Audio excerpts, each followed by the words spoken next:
Bonjour, c'est la Messine. On se retrouve pour faire un petit tag. Ce tag a été créé par Charlotte Colory. C'est la tournée du Diamond Painting et c'est la 5e édition. Pour réaliser ce tag, j'ai besoin de différents éléments. Le premier, ma tasse de thé. Mon DP ici qui est un DP qui vient de chez Action et qui est un DP qui rentre dans l'événement de la chaîne KitKat Diamond Painting, puisque c'est pour le DP Bulle. Et d'ailleurs c'est Katharina de cette même chaîne qui m'a tagué. On va directement commencer donc les questions.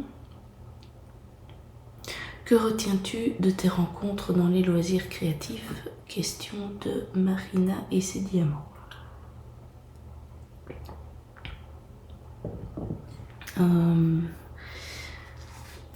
J'ai fait des rencontres via des réseaux, principalement Twitch en réalité et par la suite Discord. Et ça nous a permis de nous retrouver une dizaine de filles, parce que clairement il n'y a pas spécialement d'hommes dans le groupe, ou alors ce sont les maris qui se joignent à nous une fois de temps en temps, et pour certains qui font un petit peu de loisirs, mais c'est quand même principalement féminin. Et donc ça m'a permis en fait d'avoir une bande de copines, voire d'amis. On se retrouve quasiment tous les jours, où on peut discuter des loisirs et puis par extension de notre vie et de comment on discute avec des amis en fait. YouTube m'a permis de voir beaucoup de réalisations, de voir que je n'étais pas la seule à aimer ça, parce que dans mon entourage il n'y a vraiment personne qui connaît. Et c'est pas spécialement ma chaîne YouTube qui m'a permis de faire des rencontres, en tout cas pas encore, parce qu'il faut bien se dire qu'elle n'est pas très vieille et qu'elle n'est pas non plus hyper connue. Donc c'est vraiment sous l'angle de personnes qui regardent les autres et que j'ai pu faire des rencontres, et pas spécialement sous l'angle d'avoir une chaîne YouTube et puis de faire des rencontres. Alors, question numéro 2. Est-ce que vous tenez je recommence. Est-ce que vous tenez un carnet de suivi d'épée de Clara d'épée? Alors non, je n'ai pas de carnet de suivi d'épée. J'ai essayé tout un moment de noter les DP que je commençais, quand je les terminais, et je pense que je mettais les dimensions, ce que j'en avais pensé, ce genre de choses là, mais très vite ça m'a fatiguée. J'étais pas du tout assidue à ça, et donc au final ça sert à rien si on ne le fait pas correctement. Par contre, ce que je fais, c'est que je note dans un carnet mon suivi de tous mes loisirs. Donc comme je ne fais pas que du DP, je note tout ce que j'ai fait dans la semaine, et si je note, c'est pour un but bien précis. C'est qu'en fait je me mets des objectifs à atteindre avant de pouvoir dépenser de l'argent dans des nouveaux achats, peu importe le loisir créatif. C'est le meilleur moyen que j'ai trouvé pour freiner la consommation et freiner dans les loisirs créatifs, surtout qu'au bout d'un moment on a quand même un peu de stock, donc voilà, donc c'est surtout pour pouvoir comptabiliser mes objectifs que je le fais, mais au final ça me donne quand même un suivi de mes réalisations, mais c'est clairement pas un carnet de suivi d'épée comme certaines peuvent l'avoir. 3. Quel site préfères-tu pour le DP pour acheter des toiles? Green Angel. Alors, mon site préféré, c'est DAC, puisque c'est là où j'achète mes toiles coup de cœur. Maintenant, j'en achète de moins en moins parce que j'ai du stock, parce que j'en fais moins, parce que j'ai d'autres loisirs créatifs. Et j'aimerais bien tester d'autres compagnies quand j'aurai un peu écoulé mon stock et quand j'aurai le budget pour, parce que au fil du temps, DAC est devenu de plus en plus coûteux et au final, d'autres sociétés que je trouvais relativement chères sont en train d'arriver à un prix fort similaire de celle de DAC. Donc si je m'autorise à m'acheter une DAC de temps en temps, je peux m'autoriser aussi d'aller dans d'autres sociétés. Mais je ne l'ai pas encore fait, donc en termes de site, ce sera DAC. Maintenant, c'est parce qu'Action n'a pas vraiment un site et un mode de fonctionnement comme toutes les autres boutiques qu'on peut trouver pour les diamond painting. Mais en gros, mes toiles viennent soit de chez DAC, soit de chez Action. Donc c'est pas du tout le même budget, mais c'est pas... En fait, celles d'Action, c'est pour le plaisir de les faire. Je n'en ai pas qui sont affichés chez moi, tandis que les DAC, je peux réellement les afficher sur un mur. Mes enfants ont de temps en temps reçu de mes réalisations Action et eux peuvent la mettre sur un mur dans leur chambre, mais moi je ne les affiche pas spécialement, donc c'est plus pour le plaisir de faire du DP. Et clairement le budget n'a rien à voir avec celle de DAC. Alors, un lieu insolite où vous avez trouvé des diamants. Charlotte Coloris. Alors, ça j'ai déjà réfléchi à cette question et en fait je ne me souviens pas d'avoir trouvé un endroit hyper insolite, à part en trouver dans mon lit ou à terre dans la salle de bain où on se dit mais qu'est-ce qu'il fout là celui-là, mais je veux dire ça arrive à peu près à toutes celles qui font du DP, donc non, je ne saurais vraiment pas, j'ai pas d'endroit hyper insolite que d'autres n'aient pas eu. Maintenant, il faut dire que le DP, je le fais principalement à mon bureau. Et il y a uniquement en été, quand il fait beau et chaud, où je peux le faire sur ma terrasse. Mais sinon, je suis tout le temps au même endroit. Donc ça limite peut-être le fait que les diamants se baladent un peu partout. Alors, je ne sais pas si vous allez entendre, mais j'ai mes enfants qui jouent à côté. Et ils font un peu de bruit, donc si jamais vous entendez un petit bruit de fond, c'est eux simplement qui sont en train de jouer. Alors, j'en étais où? Ah oui, 5. Qu'est-ce que vous faites de vos diamants une fois la toile finie, rangée ou jetée? C'est de design et diamants. Alors, les deux. Les DAC, je les garde parce que ce sont des beaux diamants. Et surtout parce qu'il y a une DMC qui est notée. Les actions, au début, ils notaient aussi, donc j'en ai gardé quelques-uns aussi, sauf que maintenant, il n'y a plus aucune DMC qui est notée. Ce qui veut dire que pour les conserver, je ne sais pas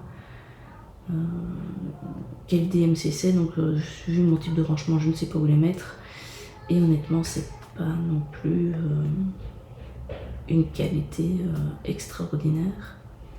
Alors ils sont très bien, hein, mais c'est pas les diamants où tu te dis waouh, ils sont vraiment fantastiques quoi, surtout quand tu les compares à des DAC. Interruption enfant ou en étage. Oui, ceux-ci sont de l'acrylique, les autres c'est de la résine, donc c'est déjà pas la même qualité. Et donc au final, je les mets, les DAC, je les garde et les actions, je les mets dans un pot.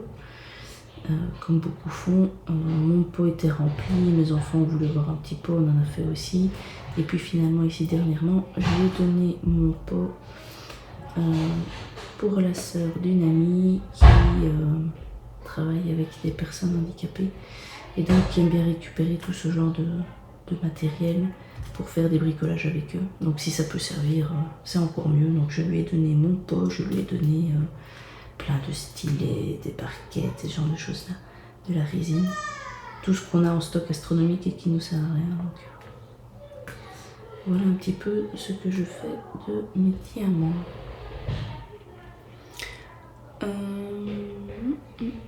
6. Votre stylet et votre plateau de tous les temps. Juste interdit de tricher ou on chante, pardon.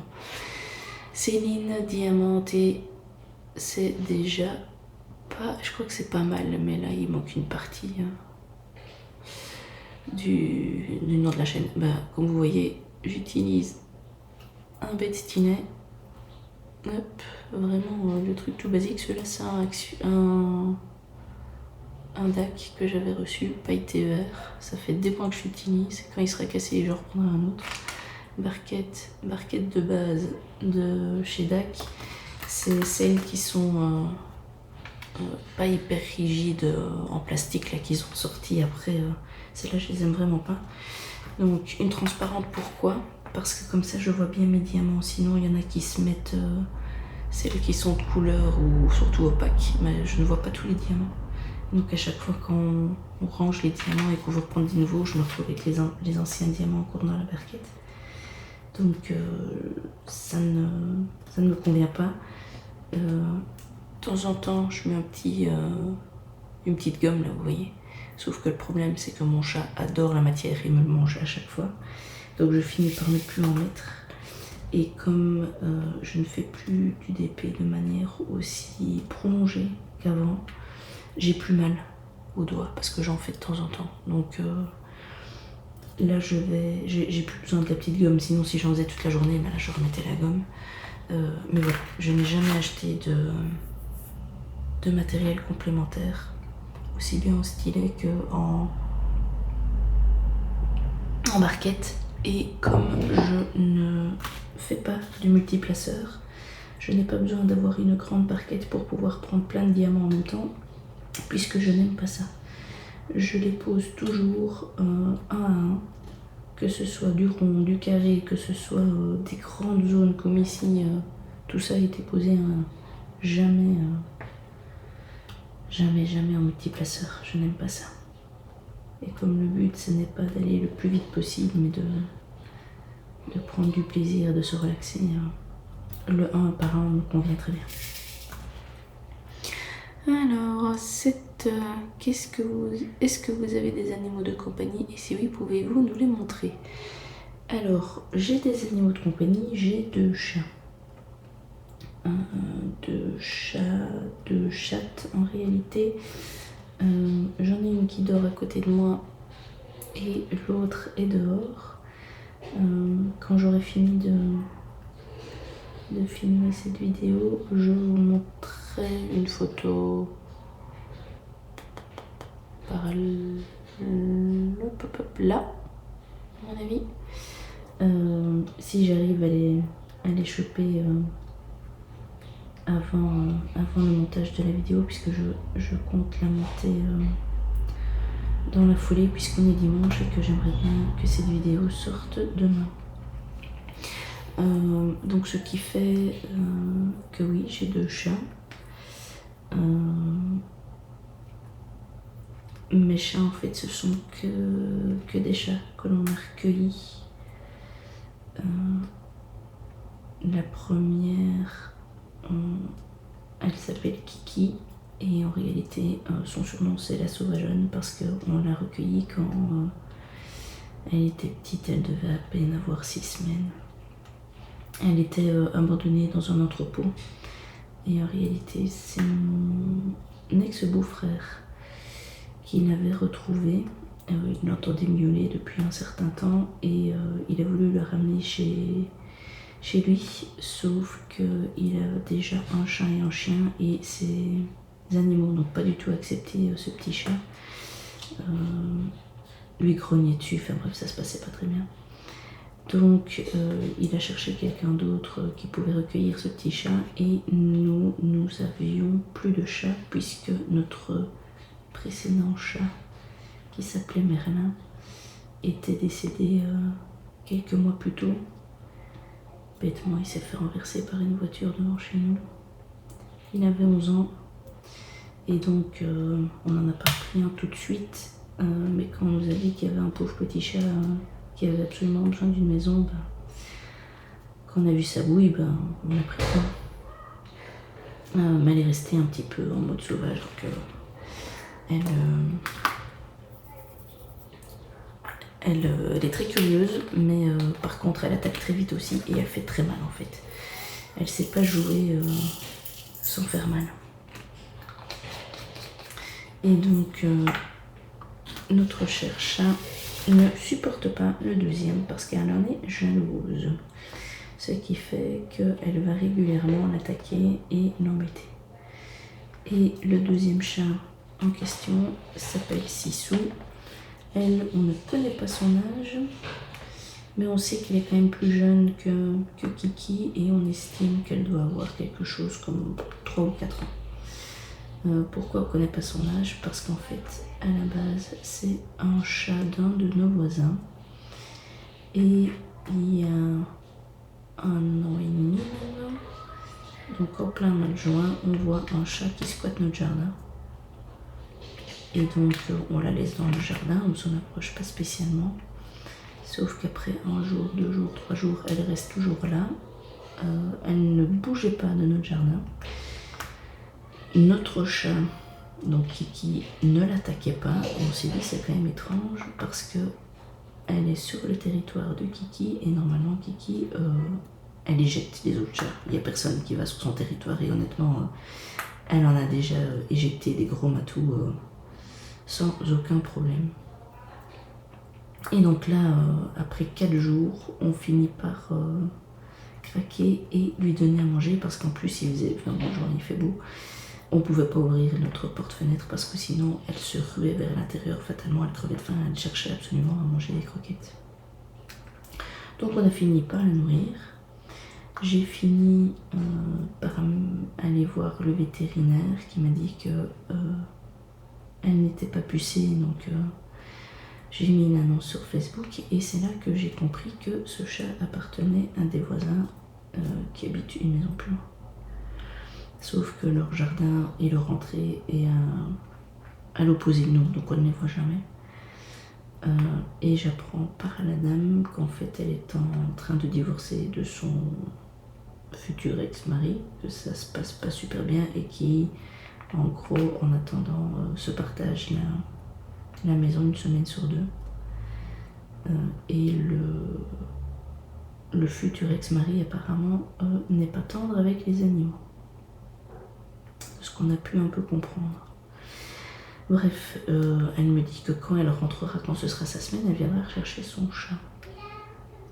Sauf que j'ai dû un petit peu lui courir après en lui disant mais quand est-ce que vous venez récupérer votre chat? Elle est finalement venue mais sans boîte.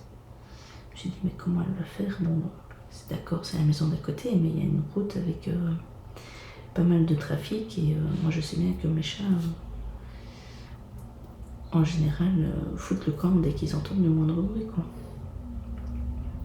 Et en gros elle a récupéré son chat, elle est allée dehors et dès que le chat a compris qu'elle allait la ramener dans la maison, il a sauté de ses bras et foutu le camp et est allé se planquer. Elle a essayé de l'amadouer avec des croquettes et des machins comme ça, mais au final, le chat n'a jamais voulu rentrer chez elle. Et après, je sais pas moi, 1/2 heure, 1 heure de tentative, elle est rentrée chez elle et elle a abandonné. Ce chat est revenu chez nous le lendemain et est resté tout l'été dans notre jardin. Ce qui fait que nous, on s'est habitués à ce gentil chat. Et donc, à la mi-août, j'ai renvoyé un message à la dame en lui demandant si elle m'autorisait à adopter son chat, puisque entre le mois de juin et la mi-août, elle n'a jamais redonné signe de vie. Donc on avait bien compris que le chat était plus un truc de trop dans leur divorce et qu'elle avait autre chose à faire que de s'en occuper et que ça ne la préoccupait pas trop de savoir que son chat ne revenait jamais chez elle et qu'elle n'avait pas trop envie apparemment de le reprendre avec, enfin bref. Elle m'a renvoyé un oui en me disant oui c'est bon, prends-le. Enfin bref. Ce chat ne devait pas être des plus aimés quand même. Donc on l'a gardé, je suis allée chez le vétérinaire. La première chose que j'ai fait, c'est que je lui ai demandé de vacciner parce que Kiki, elle, est vaccinée. Donc je voulais pas avoir un autre chat qui ne le soit pas. Peut-être qu'elle l'était déjà, mais tant pis, elle a eu un double vaccin, mais dans le doute, on l'a fait vacciner. Mon vétérinaire ne savait pas dire si elle était opérée ou pas. Et puis finalement, donc moi je l'ai emmené pour qu'il l'opère.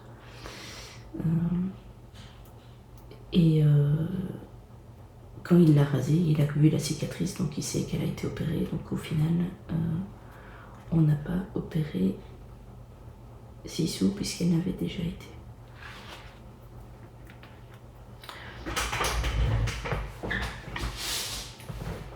Et donc voilà l'histoire de mes deux chats.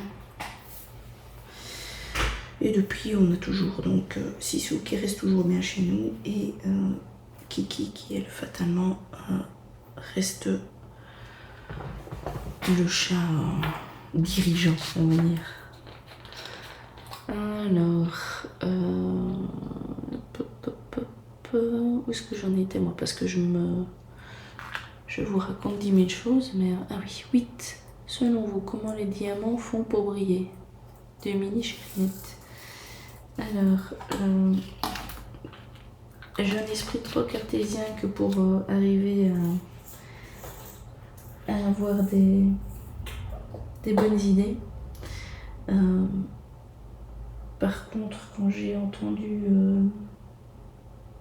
les réponses de quelques-unes des youtubeuses qui ont déjà répondu à ce tag, je m'aligne et donc en effet ce sont des fées qui font briller les diamants. Je trouve que c'est la plus belle des réponses. 9. Qu'est-ce que vous faites de vos points de croix terminés?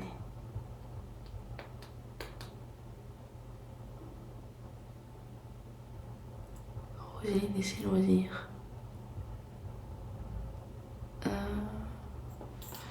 Alors en effet, je fais du point de croix aussi. Je fais quoi de mes points de croix terminés? Ben, j'en fais un sac, j'en fais une décoration dans un cadre ou je n'en fais strictement rien, ça dépend. Maintenant les points de croix terminés, j'en ai pas une quantité astronomique vu que ça met énormément de temps à faire. Donc maintenant pour les DP terminés, en fait j'ai déjà un peu répondu à ça avant, c'est soit afficher au mur et ou donner, soit je les garde dans une farde. En fait j'en ai deux, une grande et une plus petite qui est format A3, donc ça permet de... c'est A3 ou A4? Moi je pense que c'est A3. Ouh! Attendez, je viens de faire une bêtise. Non, celui-là il est là et celui que je viens d'injecter ici. Petite parenthèse, la colle de ce DP-ci n'est pas extraordinaire, je trouve. Allez, hop, retourne à ta place toi.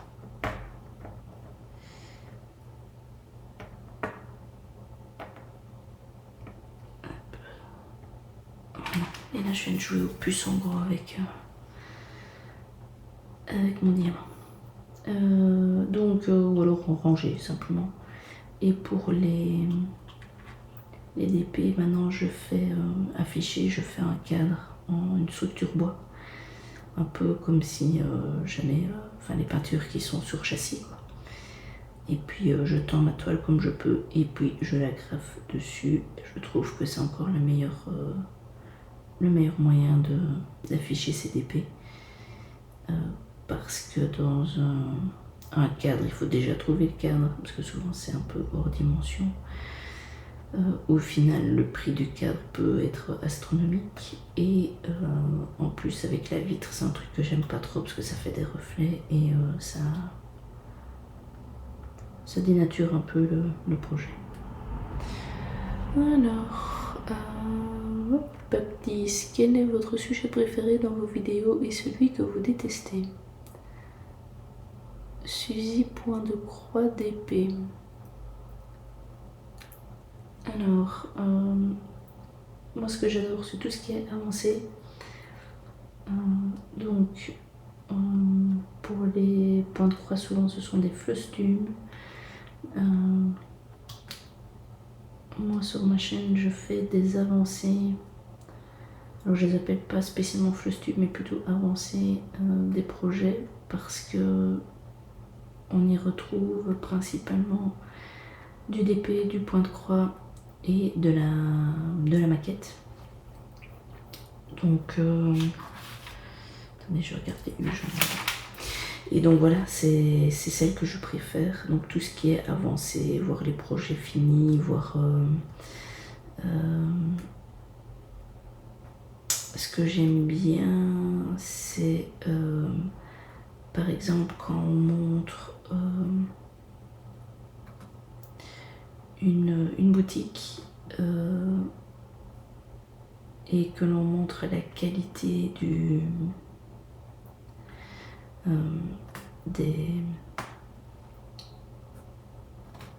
pas des projets, c'est pas des réalisations, on fait ça, la qualité de ce qu'on est en train de faire. Attention que quand je parle de qualité, toutes les vidéos unboxing des petites boutiques, je ne les regarde pas parce que je n'aime pas ça. Donc, regarder un unboxing, il y a 99% de chances que non, parce que souvent c'est des petites boutiques comme je n'aime pas. Et même regarder un unboxing d'une DAC, honnêtement, maintenant ça me fatigue un peu. Donc un unboxing classique, non. Un unboxing où on voit une partie de la qualité, mais par pitié, pas juste un mini carré, quoi. Vraiment, on a avancé dessus, on a déjà fait une bonne partie, où on peut clairement en discuter, alors là oui, ça m'intéresse. Voire complètement fini, hein, ça m'intéresse aussi. Mais je suis allergique aux petites boutiques, dans le sens où j'ai commandé au tout début, je faisais du DP une seule fois dans une petite boutique où soi-disant ça mettait pas trop de temps pour arriver, ça a mis plus d'1 mois pour arriver. Quand j'ai vu la qualité complètement aléatoire d'un projet à l'autre, je me suis dit plus jamais je n'irai acheter là-dedans, parce que moi, quand j'achète du DAC, je sais quelle qualité je vais avoir. Quand j'achète de l'action, je sais quelle qualité je vais avoir, et donc j'achète en connaissance de cause. Mais acheter, et que ce soit la roulette russe en ne sachant pas si je vais avoir quelque chose de correct ou pas, c'est quelque chose qui ne me plaît pas en fait. Parce que même si ça coûte que 3 ou 5 euros le projet, si c'est complètement dégueulasse, c'est déjà 3 ou 5 euros de trop. Donc voilà, je ne saurais pas. J'ai essayé une fois, ça ne me convient pas. Et donc, plus jamais.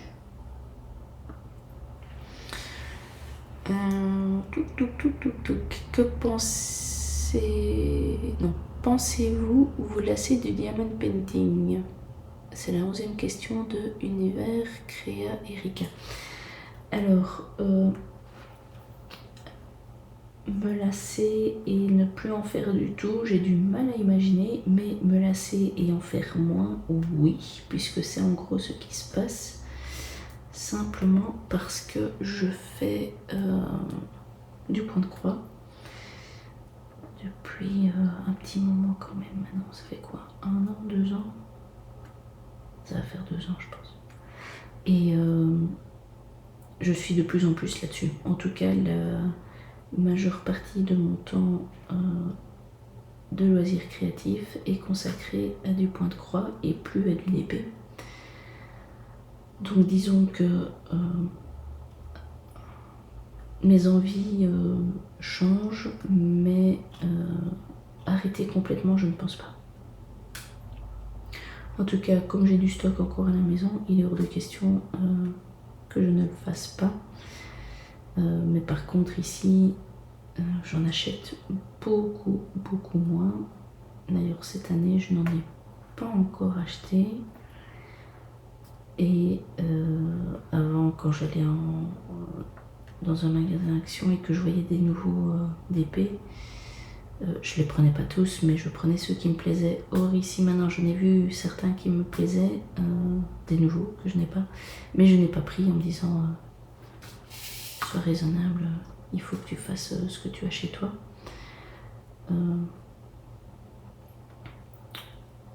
Donc je ne pense pas qu'à un moment donné je m'en lasserai complètement, mais ne plus mettre la priorité sur ce loisir-là, oui clairement, puisque c'est ce qui se passe.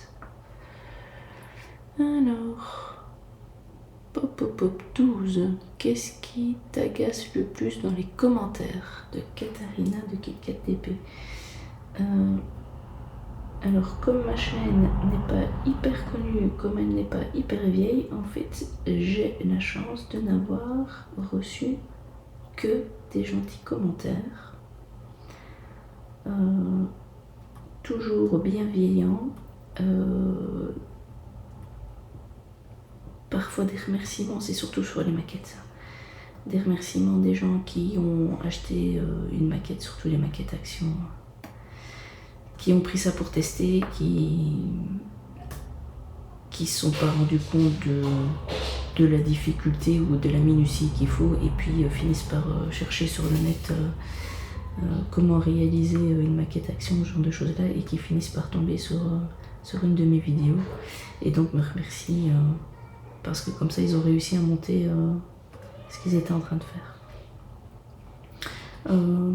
Donc honnêtement j'ai pas encore de messages agaçants. Ils sont tous bienveillants, très peu de questions, et en général quand j'ai des questions c'est pour avoir la référence d'un patron de point de croix, ce qui ne me dérange pas puisque je suis une grosse feignasse qui ne note pas ça dans la barre d'infos, et donc fatalement si les gens veulent avoir l'information, il faut bien qu'ils m'écrivent, donc ça ne me dérange pas.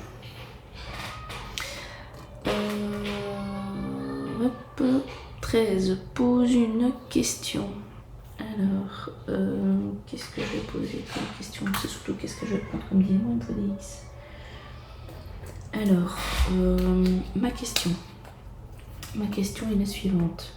Que pensent vos proches de vos loisirs créatifs? Est-ce qu'ils sont plutôt admiratifs ou alors s'en foutent complètement?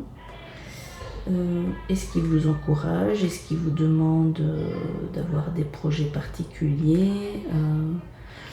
Ou plutôt en train de dire tu perds ton temps, je comprends pas que tu claques ton fric là-dedans. Pour le point de croix, avoir des remarques du style c'est des trucs de petits vieux, enfin voilà. Est-ce que c'est plutôt positif ou négatif? Est-ce qu'ils vous encouragent ou pas dans vos loisirs créatifs? Et alors après, tag une ou des personnes. Qui est-ce que je vais taguer? Je vais taguer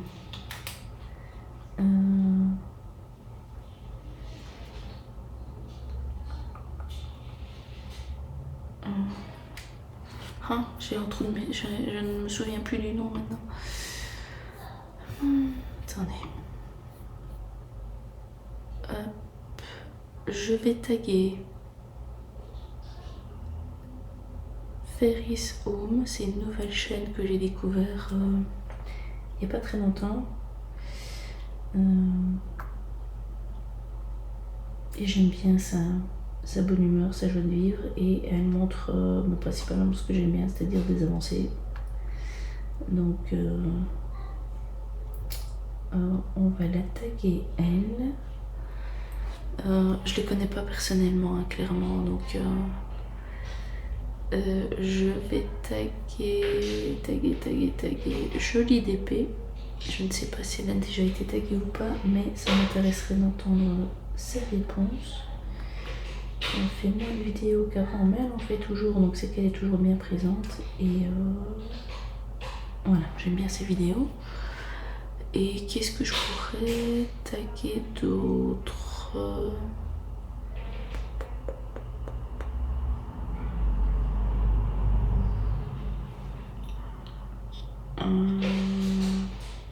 il y en a plein, mais je les connais pas. Je sais pas du tout si ça va les intéresser en fait. Tea Time Fix, tiens. Voilà. Avec ça, c'est déjà pas mal.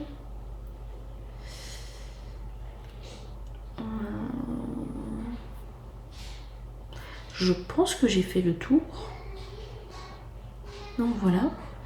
J'espère que ce petit moment passé avec moi vous aura plu. Je vous souhaite de passer de bons moments avec vos loisirs créatifs et je vous dis à bientôt.